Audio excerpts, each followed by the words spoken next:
And coming to who we are going to choose from this reason, like I told you, we have a criteria. We have to say, you have to check all these criteria before it could be someone from south, southeast, southwest. And there are a lot of interest to negotiate. And we have to look at people that will give us value in terms of votes and value in terms of performance. In most cases, you see people that will give you the vote, they are not performers economically when you look at the governance. They are not people that we put into power and they give you performance or results. And people that may have the result may not have the political powers. So you have to look at the balance. Someone who has the followership and who has the brain to add something to the value, because our work, we are not just there to get the power, to work for Nigerians. And Nigerians, it means everyone, everywhere, all these regions. Thank you. Yeah, of course, definitely, like you said, constitutionally, he has to have a vice president that will come from the other part of the country. And that's the balance. It doesn't matter where the president comes from. We are operating a national government. Everyone has to be represented. So it's a unity government. It's a unity that is a government that will ensure unity of the party first and the unity of the country. So it's the discretion of the party and the candidate now to decide who will be the running mate. And what we should be looking at also when we are looking at Atiku Abubakar, he's an enterprising person, someone who wants to revamp the Nigerian economy. So he needs someone who has that kind of character and behavior, of who has knowledge of the economy and fixing the insecurity. So we want not just a politician, we want someone who will bring value to the table, because this winning is not winning. Our winning is not even the secondary election. Our winning is when we fix the insecurity, when we revamp the Nigerian economy, when we create jobs for people, when we put food on the table so that people's anger will calm down. So I think that's what we'll be looking at. And that's what all other candidates don't have. Even people that are pulling out of the party, they're not selling this. But what Atiku Abubakar is selling is the future of the country, uniting the country. Because if there is no unity, there is no peace. There is no peace, there is no economy. And people that are pulling out of the party, they are pulling out because of their personal interests. Either because they want to contest, or their in-laws want to contest, or their brothers want to contest, or they want to fix their states. But not the party at national, not the election at national. The presidential election, all other parties will vote for Atiku Abubakar. Even in the APC, because there are a lot of tensions in the APC now. Now we have already decided, we have already drawn our candidate. It's from the north, Atiku Abubakar. And there is no any candidates in APC now, the ones that bought their forms, that could defeat Atiku Abubakar. The Atiku's emergence has neutralized that debate about zoning, because he is everyone's candidate. He's not a northern candidate. He was voted by virtually every part of this country. He was voted by delegates from south, southeast, southwest, north, everywhere. And he's someone that you cannot point and say, he's a northerner. He's from Adamano. He's everywhere. And he is someone that does not discriminate. So if you are afraid that you want this position to be zoned to your place because you want fairness, you don't want to be discriminated. He doesn't discriminate. And he's the unifier, the one that is trying to unify the country. And that's the only person that you need to give the chance to unify. When people are even talking about zoning, then there is no unity. People should be thinking, whoever is the leader should be the leader because there is fairness. And that's what he's trying to do, to unite the party. And that's why he's visiting all the candidates. Left alone, Atiku will have still won that election, because look at other candidates, the votes they got, very, very minor, very insignificant numbers. And Atiku has won the election with more than 150 something votes. So if you give Tambuwal how much this guy got, Saraki, maybe 70 votes, remove 70 out of that, you still have 140, remove the 40 distributed among those other people. Atiku have still won by more than 100 votes. And Atiku traveled abroad to study. He went there to do his master's, 2-year master's. He wasn't just in Dubai. And he came fully prepared. And that's why these people say, oh, he's really educated, he's well learned, and let's give him the chance. And that's why he is a candidate that even if other politicians will have gone out of the party, set up a new party or run on a different party, they will not have the followers they will have ordinarily have either way in the PDP with Atiku Abubakar, because some of their followers know that this is a West vote. Voting for this candidate wouldn't have enough. Maybe if you are running an election and you got only Kano votes, you cannot become president. You need everyone's vote. So people like that will think, this is a Western vote. Oh, I vote for other people, state assembly reps on this party because we are the only ones in the state. But national, when it comes to election, you can form your party, whatever symbol or logo you want to put that. But when it comes to presidential election, people will put their vote where they know that it matters. So for me, Atiku Abubakar can win this election and will win this election. And he's the one that will unify. Well, let's look beyond the candidacy Atiku. Let's look beyond the party. Let's look at it as a Nigeria, what it means to Nigeria and Nigerians. And we are at a crossroads where we feel so much emotions about each other. You know, we don't accept each other. We don't tolerate each other.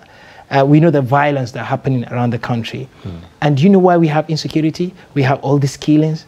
Because we didn't embrace each other. We didn't accept each other. We look at ourselves as different people. But we are one people. We are united. And we need, at this crossroad, someone that will unite us to go to a unified cause. And that man is Atiku, because when you have unity, that's when you have tolerance. When you have tolerance, you have acceptance, and then you have peace, and that's when stability comes. So that's what it means. If there's stability, everyone is making money, our temper, our emotions will go down. We start to outlook the differences. But when people are so much angry and tempered, because sometimes it might be because of poverty and lack of prosperity, they don't have a job to do, and they think everything is in the politics. If they cannot get the politics, they have lost everything. So that's what the hope that Atiku Abubakar wants to restore to the minds of the Nigerians. Yeah, I think whoever is challenging the outcome of this election, I don't think he's a true party member. Because in Wilson Wike, when he got onto the stage, the first statement he made, he said, I will support whoever wins this election. And that's the word of everyone. And that was the agreement. And when I saw the tweets of Wilson Wike this afternoon, he said he's supporting Alhaji Atiku Abubakar.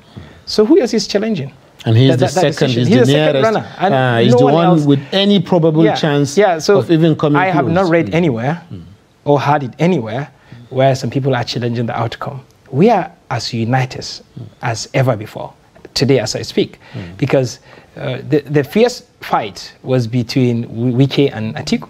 These people, they are meeting together. They met yesterday, and see the tweet that's flying out of friendliness between the two of them. And when we are talking about financing the election, people from the south, someone supporting financing Atiku. Come on, everyone knows Atiku is financially independent.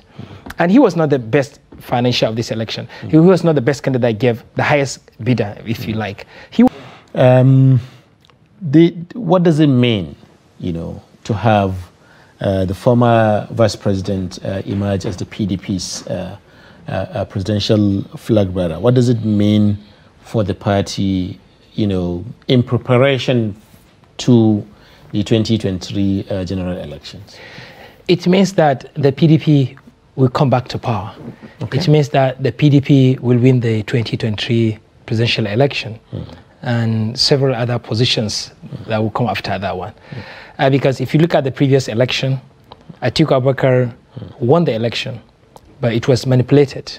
He went to court, and you know the ruling party APC has control over the judiciary.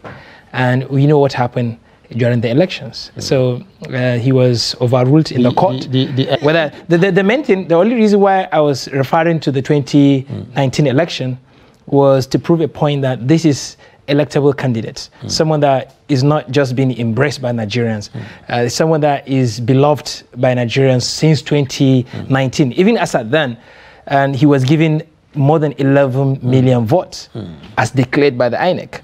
11 million votes. And if you look at the gap, not up to around 3 million difference between him and Buhari as a sitting president. And that sitting president like that of Buhari, and someone coming close like that. So, you know, he's someone who is embraced and beloved by all. And what makes him different is that his coverage is not only regional, it's national. When you look at Buhari, he's largely liked in the north, and very few because of other reasons in the southwest. But Atiku is loved by all. If you look at the south, east, west, north, everywhere, He's beloved by everyone. So I think having him as a candidate is a wise decision. The delegates knew that they need to get their party back to power, because if PDP is now on power, those delegates will not get close to the power. And the best thing to do is to present a candidate that could win that position for them, so that they can also win alongside that. So they knew that this is the winning candidate among all the contestants. Yeah. Before I talk about the zoning, when you talk about the numbers, belongs to who? It's just like a football team. You have big players like Messi, Ronaldo in your team, and you're playing a match, and you're losing the match. Perhaps you might think, oh, because you don't have the best players. And when you put forward the best players, you say because, you have the best players, you have the best squad.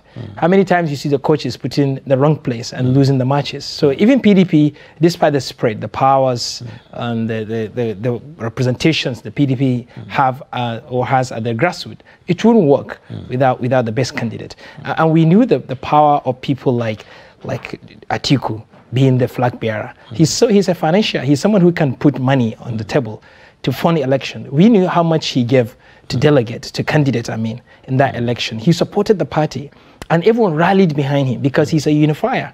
He can be followed by anyone in the party. There's some candidate that some people within the party could not follow them, but he's someone that everyone can come under his roof. But what so he is before looking at the personalities of the candidates, let's look at the emotions of the zone he has alluded to, he started talking about.